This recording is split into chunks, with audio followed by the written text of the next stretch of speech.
શું તમારી પાચન શક્તિ નબળી છે અને તમારું શરીર આ બધા કારણોથી તમને સમજાવે છે, પણ તમને હજી સુધી એની જાણ છે જ નહીં.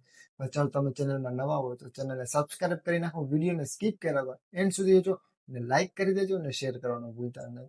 શું તમને પણ ગેસ, એસિડિટી અને ભારેપણું, કબજિયાતની પ્રોબ્લેમ, મળ વિતરવામાં વાંધો લાગે છે? તો તેના આ બધા કારણો હોઈ શકે છે, જેથી અસ્તવ્યસ્તતા લાગવી, થાક લાગવો, આ બધા કારણોના લીધે પાચન શક્તિના જે પ્રોબ્લેમ થઈ શકે છે. હવે એને સુધારવા માટે શું કરવું? તો કે એક જમવાનો પૂરતો સમય રાખવાનો છે. જે તમે જો ફાસ્ટ ખાતા હોય તો તમે સ્લો ધીરે ખાવાનું છે, જેથી તમારું પાચન પૂરેપૂરું થઈ શકે.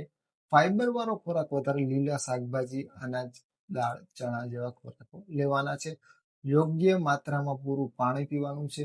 દરરોજ 20 થી 30 મિનિટ ચાલવાનું છે, અથવા તમે દોડી શકો છો, યોગા પણ કરી શકો છો. આ રીતે તમારી પાચન તંત્ર સુધરશે અને તમને ગેસ, એસિડિટીની પ્રોબ્લેમ અથવા તો મળની પ્રોબ્લેમ હોય એ દૂર થશે.